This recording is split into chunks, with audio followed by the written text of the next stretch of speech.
Hi, everyone. Welcome to today's Facebook Live. As usual, let's get some housekeeping out of the way. This is being broadcasted via StreamYard to a number of different platforms. So if people can just start letting me know that you can hear me and see me okay, I can already see people commenting on LinkedIn. So somebody that's on YouTube in the group, just let me know. As I said, StreamYard, it unless you give it permission, it ain't going to let us see who's making the comments and questions. Not a problem, but if you want us to know who you are, again, please give StreamYard permission. So, okay, all good on Facebook. Perfect. Okay, so I can see people starting to log in. Okay, so welcome to today's live panel. As many of you know, back end of July, I hosted a leadership panel, and we just had so much information to cover, so many questions. Everybody kindly agreed to come back on a one-on-one. And today, I am happy to be bringing back Mark Coetzee from Drake International. Hey, Mark. Hello. Can't believe you actually bullied me into getting onto this program with you. Well, you know what? You've got a lot to say. I have followed your career, what, 15, 16 years now? Yeah, that's positive. Yeah, we've been working together almost in every nook and cranny around the planet since I first met you back in Canada, which was what, 15, 16, 17 years ago? I've lost count. Yeah, something like that. And I have seen the highs, the lows, the transformations, the hiring that you've done. So I've got tons and tons of questions for you. However, for those people that I find this hard to believe, but just in case there's those people that don't know you, just quickly want to give people a quick overview of who you are? Yeah, well, just before we start, I know you asked me to wear this, but I did decide to scrub up to at least make myself look half decent because this was what I was wearing earlier this morning at gym.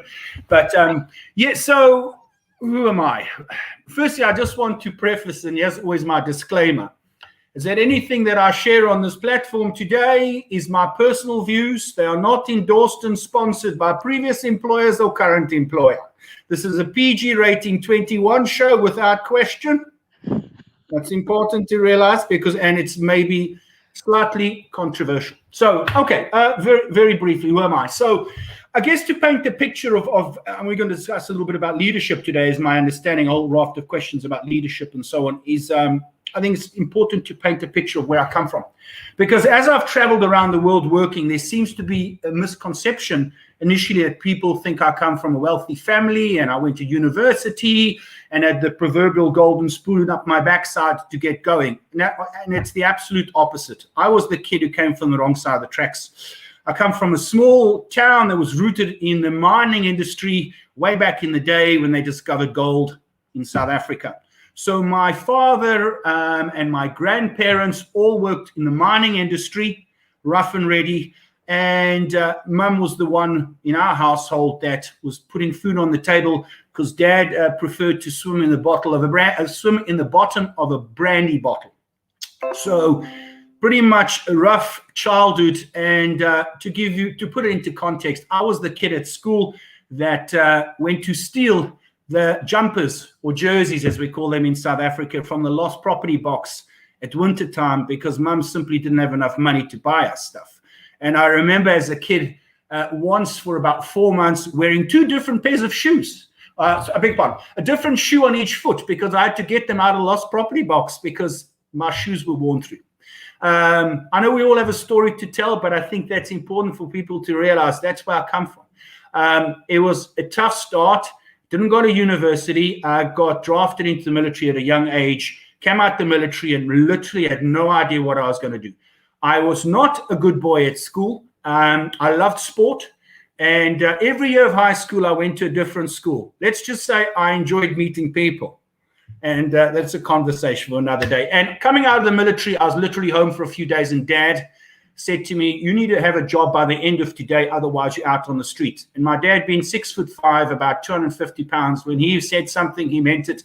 And he meant it through quite a interesting and an intense, expressive way. So I remember I was one of those kids who took a CV, it didn't exist because I was told I'm never going to be anything, and went from agency to agency, going to be doing the cold calling to see if they'd work for me. And every single one said, fill in an application form, looked at, I had no education, basically just made it through high school. And I was we'll call you back when something comes in.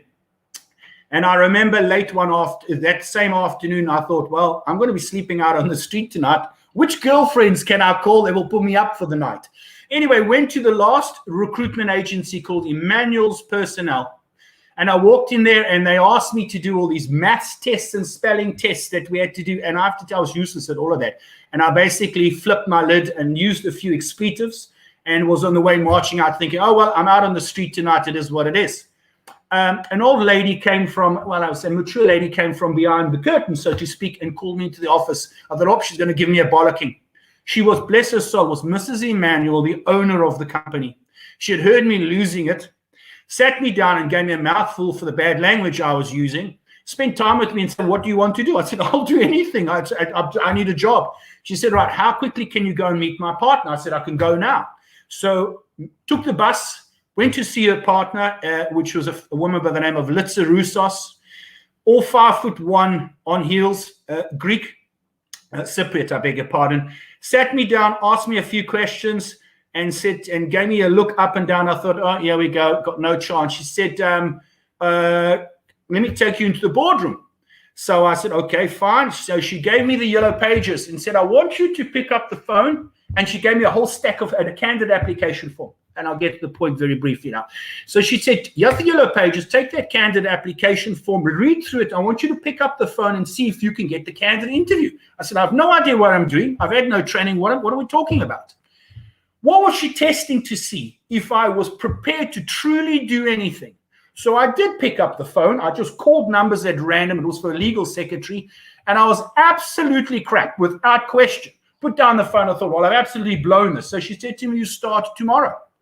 What she was testing for is, did I have the guts and determination to do whatever it takes to actually get to the job? And I needed the job. I started the next day and I worked for that fantastic woman, that without question, the best leader I've ever worked for 15 years.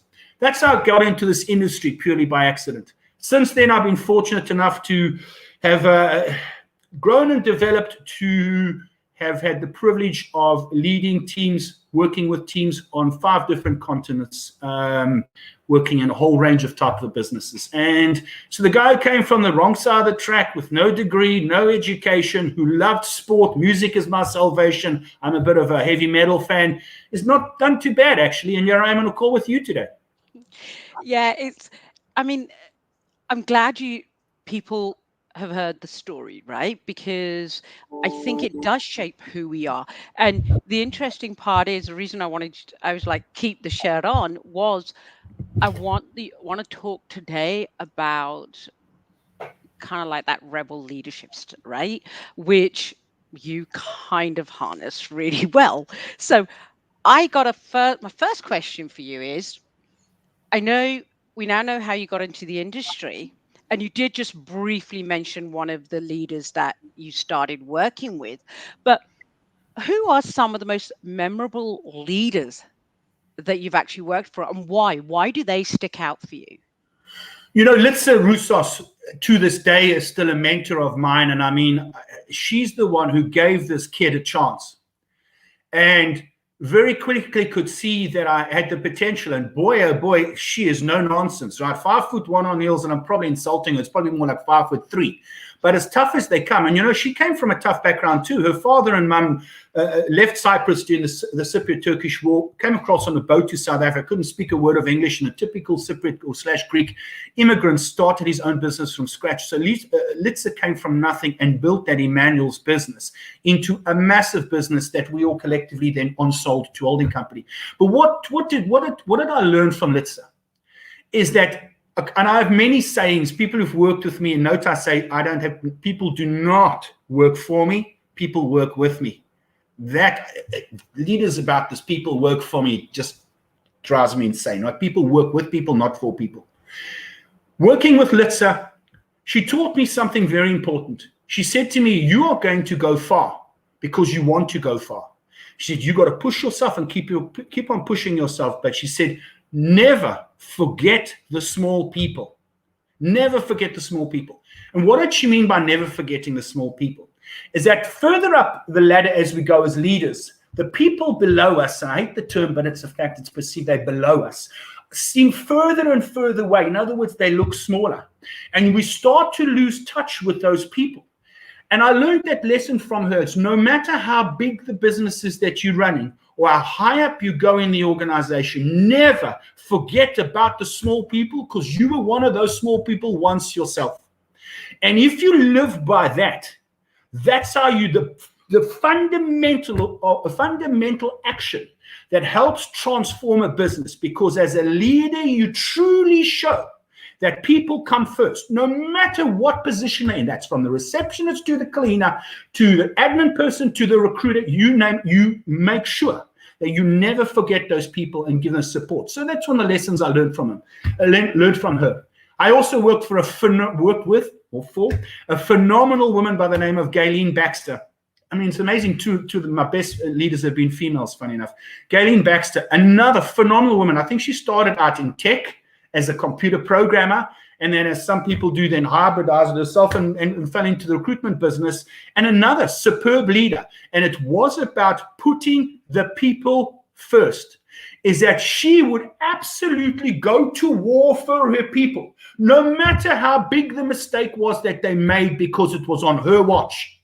And that when the board were coming down on her and it was raining guano, she would absolutely prop herself in between them, the board, and her people. And she would fight for people. Yes, sometimes she needed to then make tough decisions with those people, but she would stand with them through thick and thin. And I was one of those people that I worked very closely with. Phenomenal leader. And something I learned from her. Even the leader I work for today, and I know for a very long time, Bill Pollock, 92 years old, works in the business 7 days a week. His choice. He loves what he does. But what you learn from him is that age is just a number. What I admire and appreciate with Bill, knowing him for longer than roughly 20 years, is that he's renowned for taking people with no experience. No matter if you're bicarbonate, bisexual, bisoda, black, green, white, or blue. If he sees and feels that you have potential, he brings you into the business. And before you know it, he takes a risk on you and you're running teams and he's moving you around the world.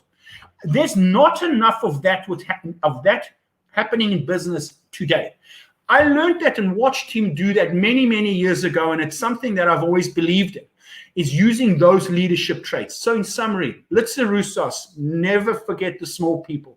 Gayleen Baxter, you go and fight for your people tooth and nail, no matter what mistake they've made. Thirdly, Bill Pollock, give the kids a chance. Well, it's something you and I always say, right? Careful who you tread on the way up, because you're going to pass them on the way down, right? Yeah, but there's a different ladder to go down. So, yeah. Sometimes, but you're right. Yeah. You got to be careful. But you know what, Suki, in saying that, I believe I have a very, very strong moral compass, and I will do whatever I can do to assist anybody that I have the opportunity to work for. But there's a few things I will not stand for in the people I work for or the leaders that I have to report to. And I've worked with some great leaders at different levels. And boy, I've worked with some interesting characters that when someone sat in the boardroom, and I'm not here to mention names, and tried to compare the business we're in the people business, to say it's like renting out widgets and it doesn't matter, just get them out there, it's irrelevant. I knew in that board meeting that this person was the wrong person for the company. And you know what? I had a pair of balls to call him out. And I went in, there was the first one to walk out of that company, because I'd spent an enormous amount of personal time and effort working with phenomenal people to get it to a level where this person came in, and that's the way he made that first statement in his first board meeting, addressing us all, and followed through in the actions of the way he then carried on afterwards. And I was the first one to walk out of that company, because I would not accept that we are in the business of widgets. And he didn't use the word widgets, he used something else, but it doesn't matter. And I was the first one to call him. And I remember people you mad, give him a chance, he's going to do great. And I said, you guys, I have lived my life by trusting my gut. And I'm telling you, this guy is wrong for us. It's not about the people.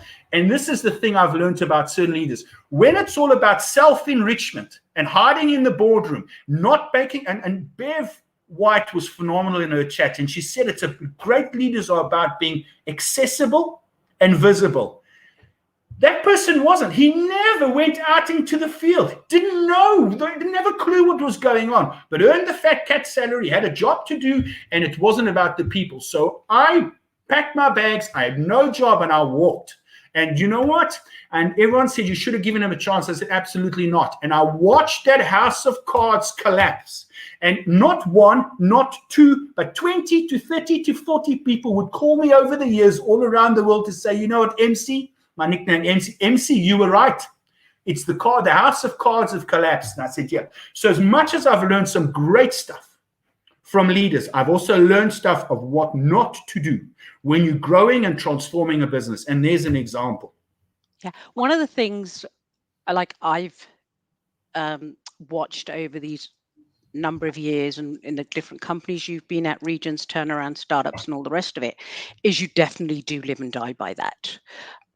You're going to help anybody, you're going to give anybody a chance. However, there's that line, that integrity line. So let me take it into the next question then. So as someone with more hot potatoes, you're throwing these hot potatoes. And I just want to say something. I am very self-aware that I am not everybody's cup of tea without question, right? And perhaps the nickname Rebel, I'll take it. But I am a little bit like Marmite, I guess. I prefer Bovril, but I am Marmite in a way. And I guess people either really take to me or people run away from me. There isn't a middle ground. And you know what? I'm cool with it. It used to worry me when I was a lot younger. But I've realized, you cannot please everybody. Those will go with you who trust you. And those who don't feel it's for them will leave you. And, you can't take it personally. Yeah. And I think, and that's why we're talking today, because I wanted people to see that everybody can be a manager and they don't have to copy someone else's management style. They can still be authentic, right? You're right. Can I just say something here? To me, leadership, second to strategy, is the most used and abused word in business. I don't know what right leadership is or wrong leadership, but we have so many theorists to come up and say, this is what leadership is about, and this is how you should be a leader.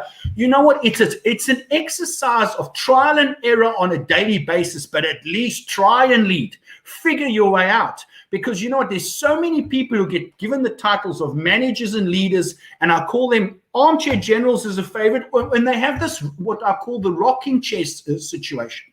They sit in the rocking chair, they're moving, but they're going nowhere. They're waiting for someone else to make the tough decisions. It's so easy to be a good news manager / leader. But to me, true leaders are those that are forged in the cauldron of adversity. Those that are forged in the cauldron of adversity. When you come from nothing, or you've gone through some tough stuff, or you're in a difficult situation, that's when your back is against the wall. That's what hones your ability to lead. Not be given everything that works well and everything's running fine, and then you've got a big title calling yourself a leader. That's not a leader. That's a caretaker. There's jobs for those people. I ain't that person, and I don't work well with those people. Sorry, back to you. You got me on my soapbox.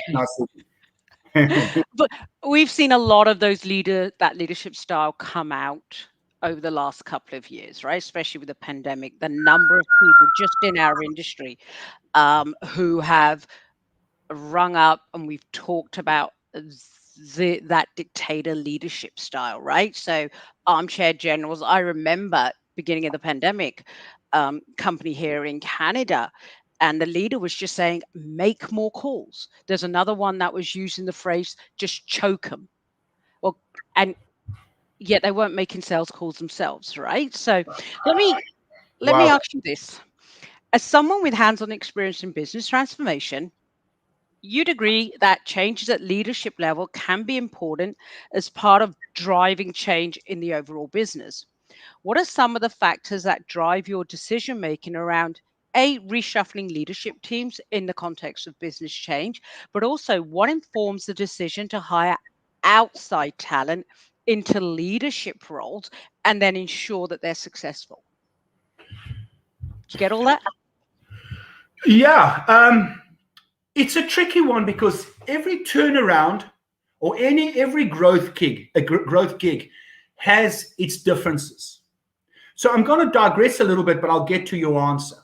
And again, I am going to use a horse's analogy. I've used it with you many times. You know it. I love horses, so please don't misconstrue this. If you want to sue me, I have no money. I am not rich, so please go ahead. When you're going into a situation to either grow a business unit or a business or actually go and dig it out of a hole and try and save it, I always teach anybody that works with me, not for me, with me, is that you look at the situation and the people you have, and you look at them through the lens of identifying 3 types of horses. Who are the race horses? Who are the workhorses? And who are the limping and dead horses? Because dead horses you cannot save. There's nothing you can do. The dead horses in the business infect those around and dragging the workhorses to work slower. They actually, and nearly use an expletive, annoy the racehorses to no extent that the racehorses leave and go elsewhere because the leadership and the company is unable to get rid of the rot. So it doesn't matter if it's from a leadership perspective, and it generally starts with the leaders, to come back to your question, is I look at those leaders and I have to assess and I say, right, who are the racehorses I've got? Who are the workhorses? Who are the limping horses? Can I yield the limping horse, or do I actually have to put it out that it needs to leave and find somewhere else to go and chill? And who are the dead horses? I also then need to determine very quickly, can I turn any of those workhorses into racehorses? Because we must understand that not every workhorse can become a racehorse. I am a racehorse. I work at 1,000,000 miles an hour, and I learned at a very young age, thanks to both Galen and to Litza, and a very tough Irishman I used to work with. They used to say, whoa, you need to slow down because you're so far ahead of the people, they can't keep up. And I say, yes, but the pace of the race is dictated by the leader. I live by that, but the leader's also got to stop and look behind them. He hasn't left the people behind. So from a racehorse perspective, I see which racehorses can I work, and I give them challenges and tests and push them.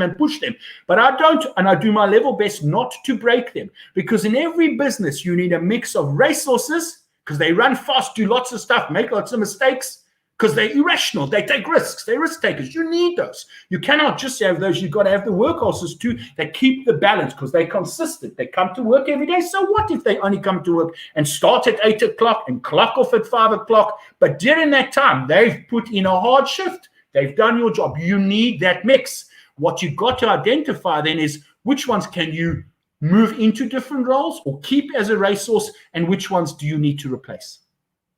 I hope I'm answering your question. Yeah, actually, as you're talking, I was actually thinking of a couple of examples that I've seen, Mike being one of them.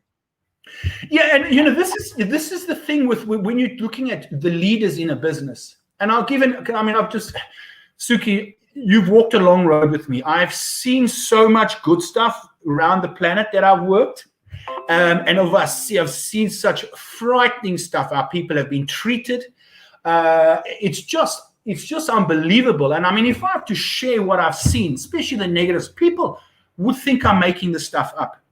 But we as leaders, this nonsense, while you must have managed a team of 50 people and you must have been in a supervisory role for 10 years and you must have come from another organization as a manager to come and lead, it's absolute nonsense.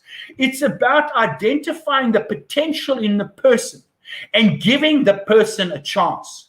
And I'm going to give you a simple example. Many, many moons ago, when I went to Canada to go and help clean the Canadian business, I met the team and we were talking in general, and they said, yeah, we've got this Aussie kid. He's a young kid, and you know what? He doesn't really work. He's lazy. He's one of the guys you need to fire. Now, as soon as the leadership team start to tell me who I need to fire, then I say, that's not the person I'm going to fire, because now I want to figure out what we've really got. When I met the kid, because he didn't come from some posh university in Australia, because he hadn't been in recruitment industry forever, his background had really been in selling encyclopedias door to door. When I met this kid, I was absolutely blown away. And the reason why they did not like this kid is because he indulged in what I call positive agitation. It's pushback.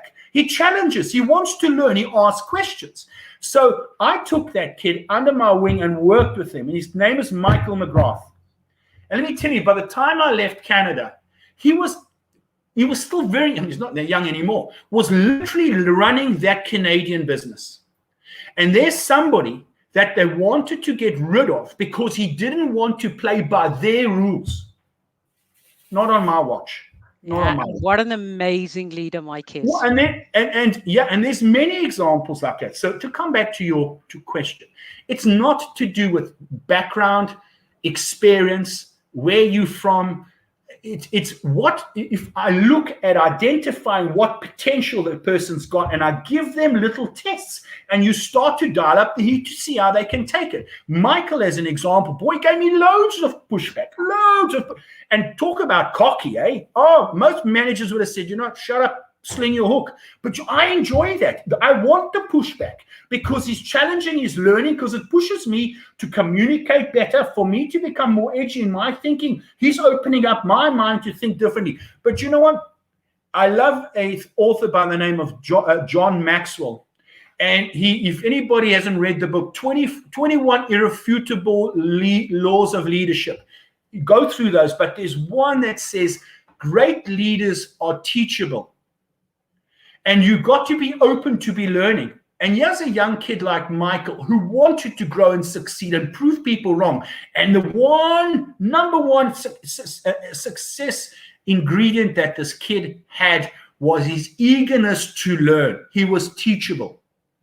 He didn't try and say he knows everything. Yeah, he was cocky, he pushed back. But that was part of his way of, tell me more, I don't get it, tell me. And I mean, we need more people like that. But I think something you just said there about the pushback. There's a lot of leaders. I don't have the numbers, but I'm going to stick with just our industry. A lot of leaders who don't want that pushback, and there's that rub, right? Because do as I say.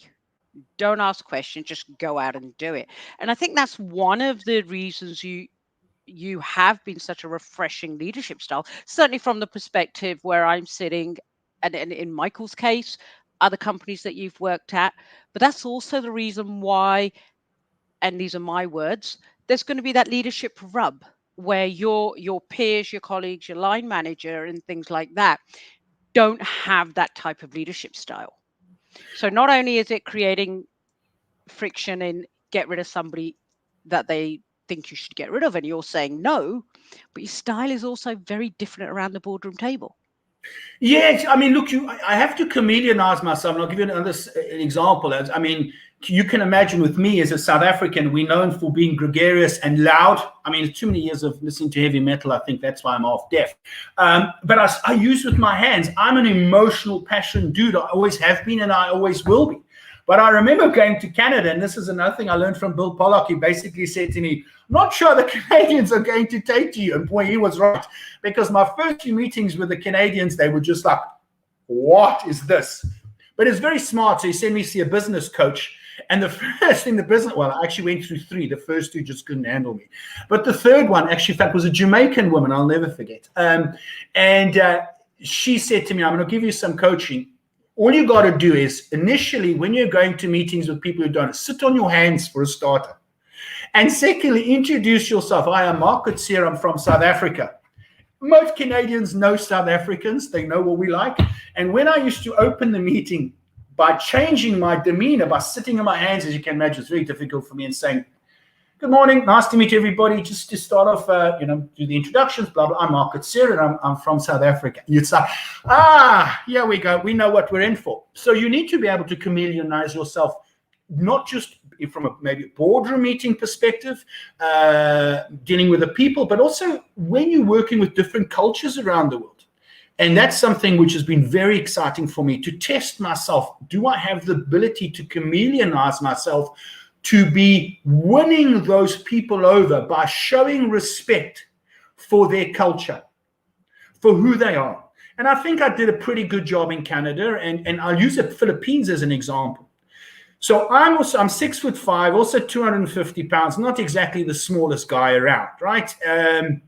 So when I arrived in the Philippines, at the office, and I walk through the office, and I'm the type of person, when I have an office, I genuinely don't have an office. So when I did my last stint in Canada, they wanted to give me an office. I said, absolutely not. I sit among the troops. That's what we do, right? I mean, don't need an office. That's full of pomp and circumstance. If you want private calls, go sit in. I'll do an interview in office. Anyway, so when I arrived in the Philippines, I arrived there and I did my normal, hi, how is everybody? And I promise you, I thought I'd scared the living daylights out of them. They are phenomenal people, but they're generally very quiet and respectful. And especially if a leader, Western leaders coming in there, they take it a little bit taken aback. So with me, with my foghorn voice, walking down the passageway, greeting everybody, totally freaked them out.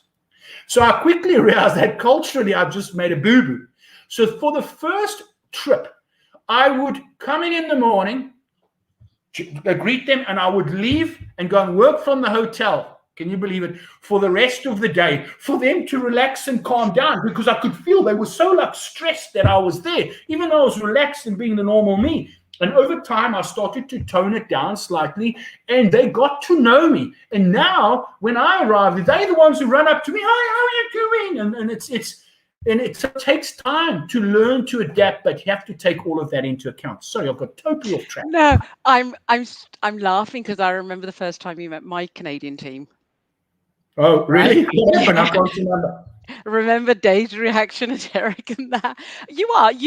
It's your personality walks in first, right? You are who you are, right? But once people take the time, like any leader, take the time to actually see, okay, what's the substance behind this person? Most people are going to warm up, right? And that's what your Philippines team have done. So, next question for you. There's a huge emphasis in the recruitment industry on advancing into leadership and management roles, be it senior consulting, leading a small team, or a strategic leadership role within a larger business unit. Do you think, as an industry, we do a good job of developing leadership skills and preparing people for that transition? And then, what advice? Because I know there's a lot of people looking to step into management, right? So what advice would you give individual contributors who are looking on to take on more leadership responsibility?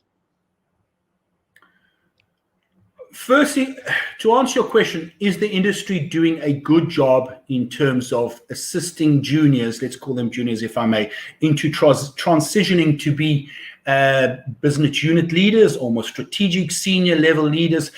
I can't answer for everybody, but I've worked within a number of organizations that have real strong programs in developing those people, fast tracking them. They put them on specialist courses.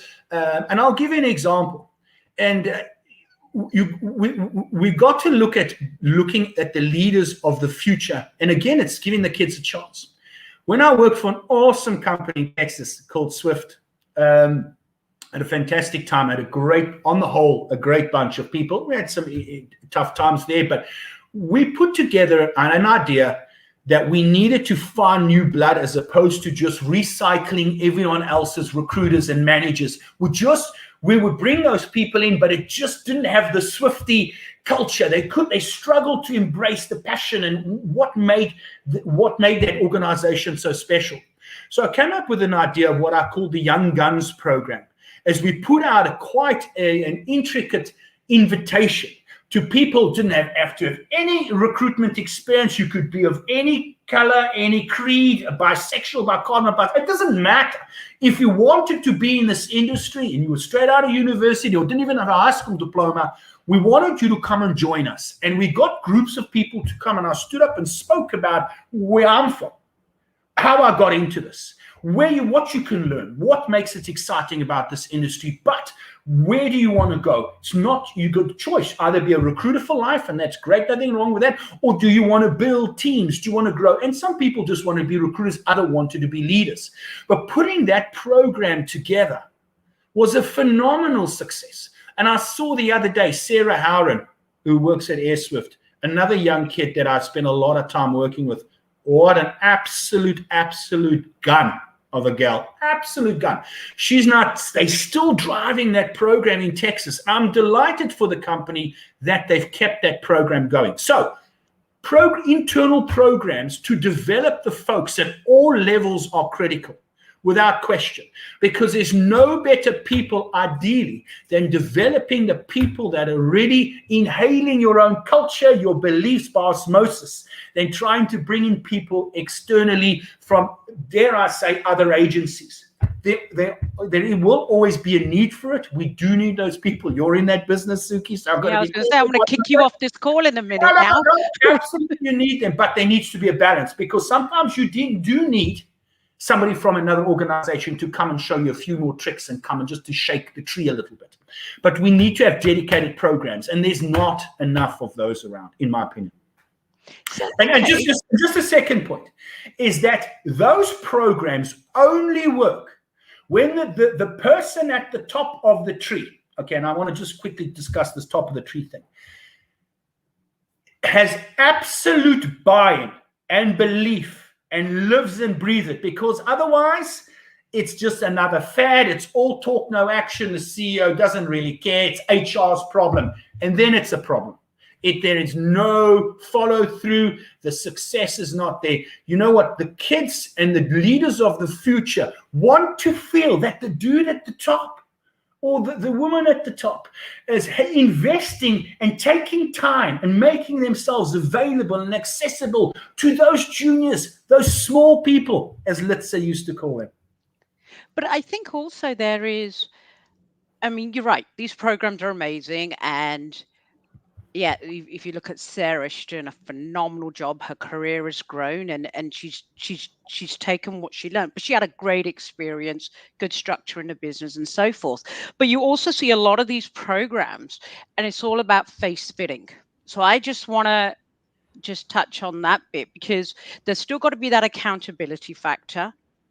Right, there's got to be that training. They still got to be held accountable, but a lot of these programs, not all of them, we see the promotion happens to those individuals that the face fits. So not necessarily did they the skill piece, right? So I just want to make sure that's not what you're talking about. Absolutely not. I call that jobs for friends. If you're in the business of jobs for friends, there's a big problem, because then you're surrounding yourself. There's an Afrikaans saying, "Ja broers," which is the direct translation into English means "yes brothers." So you're surrounding yourself with people that are going to do this and agree with everything. And so whilst you're imploding the business, they're going to agree that they think it's cool. You need to have people that are edgy, that people who love positive agitation, that the face and the fit is different. Because if you're just continuously putting the same type of face in the same role, it's a problem. Many moons ago, I mean, I was addicted to studying, and I did a lot of work, and I did some stuff around a doctorate piece and blah, blah, blah. It's irrelevant. They always say, how do you know someone's got an MBA? Because they tell you. But I did a piece, and I came up with a simple formula, which I've used time and time again when solving issues within the business. Because being so emotional, I have to have some type of data set that I need to refer to keep me honest. And I'm not saying death by Excel, but I came up with a formula, and it's this, and I will try and repeat it as slowly as possible so I can try and articulate as best I can. SPI equals OD squared plus SE. SPI equals OD squared plus SE. So what does that mean in simple English? Sustainable performance improvement. In other words, if you're wanting to keep on pushing the business to do this, you're always going to taper off and push. Sustainable performance improvement revolves around two pieces that have to be inextricably linked. You've got to live and breathe in. The OD squared pieces, organizational design, those horrible sticks and boxes, the organizational development, a culture of learning. Because when you're going to put people in a box, you better have the right training to make sure they're going to be successful. Because often we assume we're going to plug them in that box and they're going to fly. It doesn't work that way. There's got to be training and constant coaching and mentoring and involvement when we put them. So that OD squared piece is critical. The plus, then the SE stands for strategy execution. You cannot execute on a strategy effectively to ensure sustainable performance improvement if you're constantly not challenging and fixing, adapting the design of your business and the coaching to support that. That's why I'll give you an example. I met this guy in Canada when I was working there the second time around. And I wasn't running Canada, and I sat in the back, and Bill invited me across as he does. And I was watching people doing their presentations. And I thought, okay, yeah, normal presentations, and we all do them, right? Death by PowerPoint, and anyway. So yeah, we go through the motions. I've my attention span of a gnat, so I get bored very quickly. It's just who I am. I've got to be doing lots of stuff. And this guy stood up, quietly spoken, and he started to unpack his vision of how to train people, how to drive them, how to actually engage with people right down to the nitty-gritty of coaching them from grassroots level and to get them going. Managers included, senior recruiters, team leaders, recruiters, juniors, whole bang shang-a-lang. You'd think that would be obvious in organizations, but it's not. And the guy's name is Ken Graham. And I have to tell you, what a phenomenal guy. Because I'm very tactile, and it's probably not appropriate in this day and age anymore, but I was so excited that somebody was living in my world of the importance of the culture of learning and getting the design right. I stood up and walked up to him and gave him a big hug. Like, he just stood there like this. He thought, oh my God, what's going on? But I just thought, where have you been? This is what this business needs. You've got it. You should be leading the business here. But you see, every business has those superstars.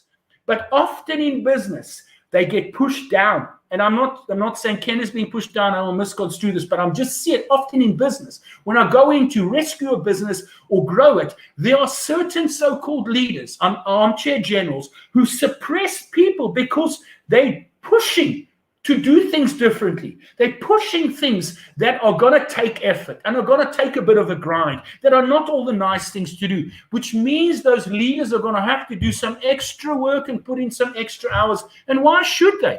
They have people report to them. They have a fancy title in a fancy office and earning a fat check. They're not in touch with the small people.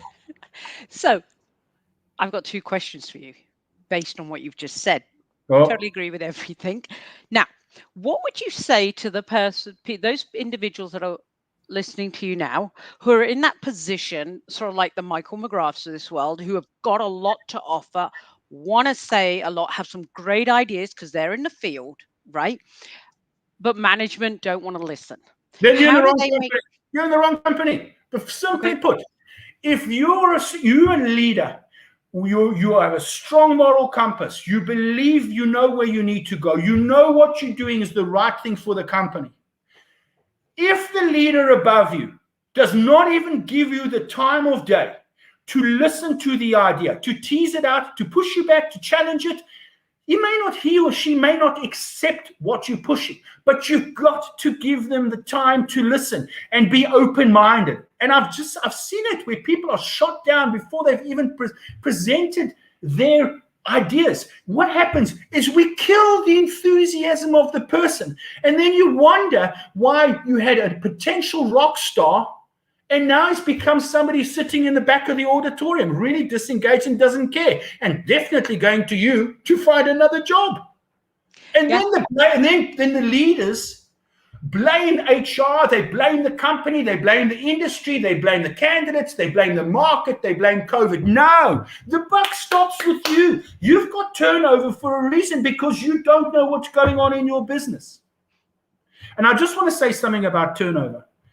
Turnover is important. You need new blood. But in any business I work with, everybody, we've got quite a low turnover rate. Well, that's also not necessarily healthy. Every HR person who works with me sends me a data set comprising of the staff turnover as such. One is what I call regrettable attrition. Then I want to know who they are, why did we lose it, and we unpack it because we're not looking after them. And that's got to be less than 7%.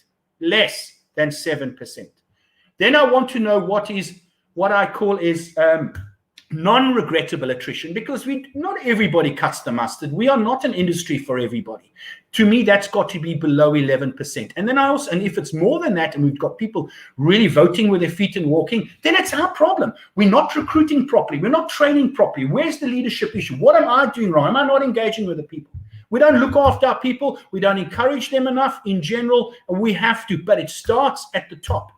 And I know I'm talking a lot about this, and you really got me going, Suki, but people who've worked with me, and you know many of them, is that I really believe what I'm saying here today is legit, and it's not all bullshit. Excuse my French, but that's the only way to say it. I am who I am. I work like I work, and I've worked with phenomenal people who've bought into the way I work, and I know have walked through walls for me unnecessarily, and they have. And to this day, I still have great people that have worked with me around the world that I'm in constant contact with, because I think it's about making a difference working with them. Anyway, I'm watching the comments and I'm seeing some of the names come up, and they're names I'm recognizing from your previous lives, right? So that speaks to it. So I get all of that. Totally agree with what you're saying. Now, that leader, okay, that is sitting there, and we've been using Michael as the example. They've got Michael sitting over there and just saying, but why? Right? What advice would you have for that leader? Because a lot of them are going to see it as insubordination and stuff like that. So, but outside of that, what are some of the things that they can do themselves to give that person the space they need? Because it's going to be uncomfortable for them, right? Because they're not used to that style of management, used to telling people what to do. So now they've got somebody holding a mirror up to them. What is some of the learnings or the growth or advice you've got to offer those leaders that have ignored the Michaels in the past? It's a tricky one. One thing, leadership is like playing chess.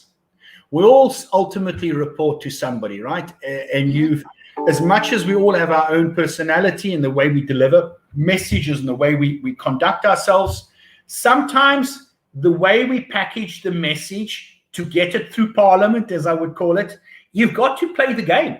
You've got to learn to have many faces.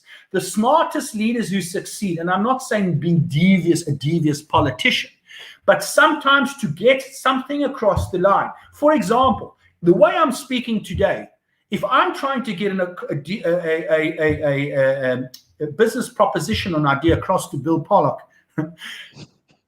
he just looks at me and then he lets me carry on, and then he'll say, I don't understand that. You speak too loud and you speak too fast, so you'll need to start all over again.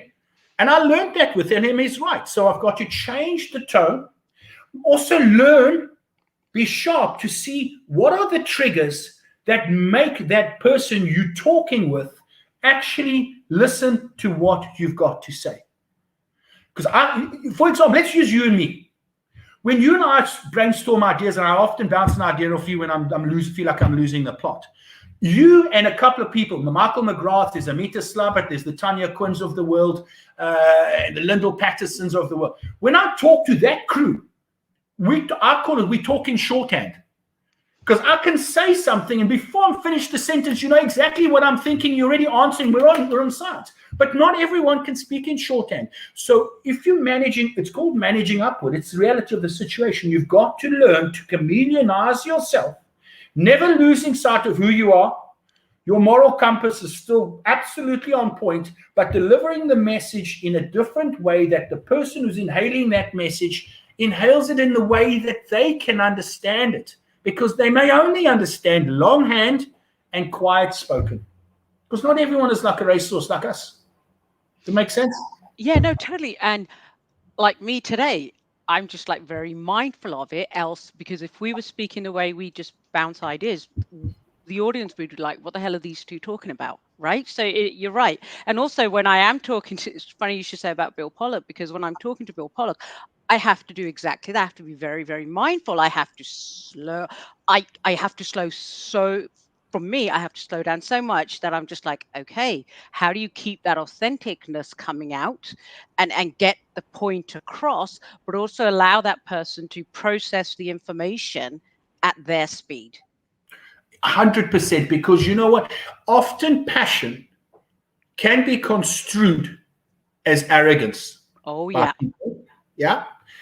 Also, when passion can be sometimes construed as hubris. I mean, all talk, no action. Yeah, this guy's just lots of sound clips, but can he really deliver? So you've got to be self-aware, and it's hard, especially for me, right? Because everything for me is at 1,000,000 miles an hour. I mean, breakneck speed, and maybe that's why I'm able to do so much stuff. But I've had to learn to adjust, and even more so through the pandemic. We've had to, not just managing upwards, but leading all the people through, without question, the toughest time in our generation has ever faced. Yep. No, you're so right. Um, and just like talking about the pandemic, it has been so hard. So on the coaching side, the number of individuals that I've been speaking to who are just like, my company just don't get us. They just don't get. Now, it depends where you are in the world, obviously, right? Balancing kids at home, working from home, not being set up, all of that kind of stuff. But you bring me on to my last question because I'm just mindful of time. You and I could keep going on, but I want to make sure I cover this one. As you know, I'm a big advocate for mental health in the workplace. This past year and a half has been phenomenally stressful for literally every single one of us, and our industry as a whole. Have you learned anything about leading your teams through this crisis or about helping your people manage their mental health overall? I think for me, I realized that I actually have a heart, which is was interesting, and that I know I always cared, and I absolutely believe this. Any team that I work with, I see them like my family. I will do whatever it takes to get them where they need to go. And I am not easy to work for. I may seem like a fun, funky dude, but I can tell you, I ain't easy to work for. Oh, So I can attest to that as well. you've dealt with me as a client, so you know. Yeah, totally. Um, but I've learned that I needed to take my foot off the gas in terms of my communication style, because it can be, at times be machine gun Kelly, right? And I needed to take a step back and change even more my communication style with a lot more empathy, another abused word in my opinion. And I'm just going to say, like, giving our people a lot more love. A lot more love, a lot more time spent in conversation about how are you feeling, not about the job. How are you feeling? How's the kids? How's the wife? How's the dog? What can you do? Do you need some time off? Don't tell me that you're not feeling well. I mean, I had a conversation with somebody, for example, who's really sick at the moment and is putting on a brave face. I said, you know what? I don't want to hear from you. I said, you know, if you want to work, because I know you're stubborn, have lots of naps like an old person during the day. But would I have that type of conversation prior to COVID? Probably not. But as a leader, I've learned to take the foot off the gas a lot, but also make sure that they understand we've got to keep the business afloat. And I think by that is giving the people an opportunity to breathe, breathe, breathe. And it's looking at each individual. And again, Bev White said it, is being accessible, and there's a difference between being accessible and visible, right? Yep. To everybody that needs that time and attention. I mean, I used to live out of a suitcase traveling all the time to every single business across the planet that I work and support our chairman with, meeting every single person from top to bottom, no matter if they're receptive, spending time with them. Who are you? How's the family? Talk to me. How are you doing? And that's what it's about. Now it's harder through the pandemic. That's why we've had lots of town hall sessions and lots of sessions with the managers and the people, and having heart-to-heart conversations, not about the business, but also sharing that this has been the toughest part for me. Last count, I think it was 26 people of my closest friends in South Africa have died of COVID. I mean, it's and I can't get there to help. I can't do nothing. And it's hard. I mean, people have lost jobs. They've lost businesses, the riots. It's been massively mentally taxing on me too. So giving people an opportunity to breathe. And John Maxwell calls it servant leadership. You've got to be a servant for your people. You've got to put the people first. And it starts with caring about them as individuals. Because if you take time to care about them as individuals, the job starts to take care of itself. It's when this, oh, well, you didn't do enough telesales calls today and you don't do 600 tomorrow, I don't care, you don't have a job. Of course, we're pushing for more output, always. We should be driving a business. But there's a way to deliver those messages now. So I've changed a lot of that. And I think that's why I'm proud to say that the businesses that I've been involved with in supporting our illustrious chairman have been okay through COVID. And some countries have actually put the best numbers on the board, even before pre-COVID. Pre-COVID.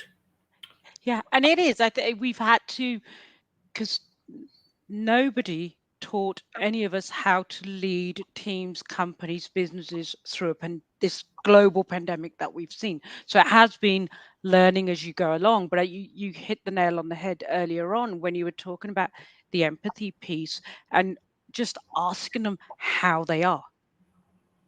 Right. And then listening to that part, because a lot of people say, how are you? And then they'll jump back in and take the conversation where they really wanted it to go. Why haven't you made enough sales calls? Why have you not got X number of orders out? So I really like the fact that you brought that up. I am so conscious of time. We're coming up to the hour. I mean, there's been some amazing comments Can today, Mark. I just share something with you? Go We for it. talk about leaders and we need to be giving people and pushing people. I found a fantastic quote, and I'm not sure who it's from. It reads like this: teachers don't make you learn.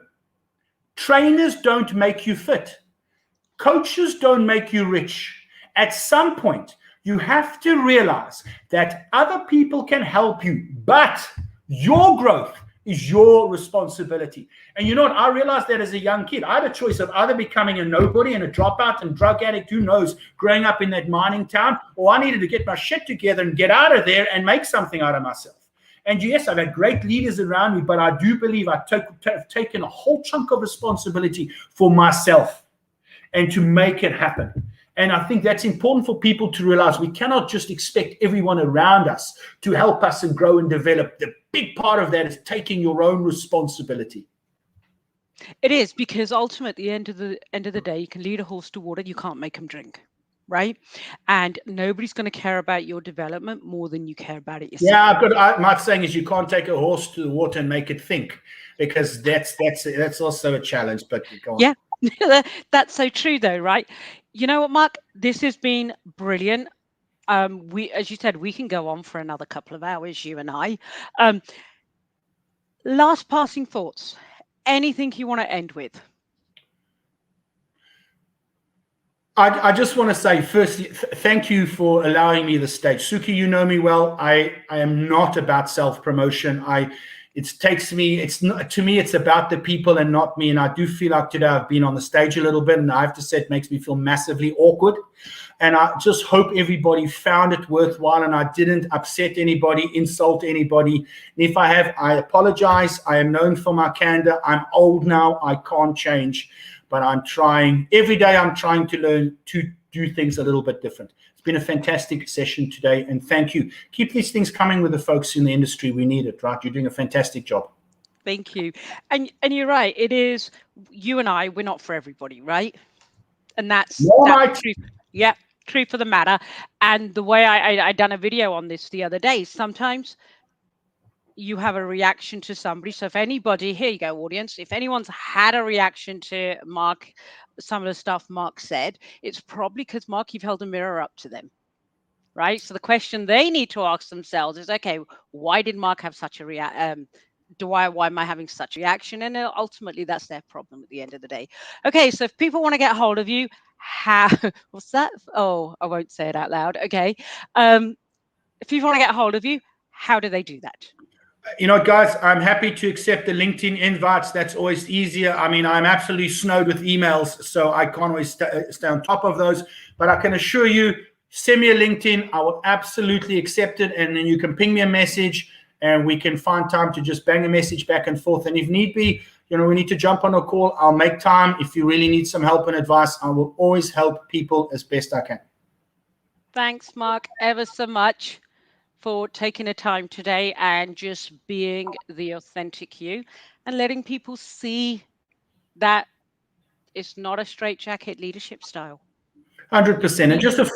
And a final reminder: Liverpool 5, Man United nil. Just thought I had to get that one in there. Oh God, my son's going to be happy in that case. Hey, Mark, thanks ever so much.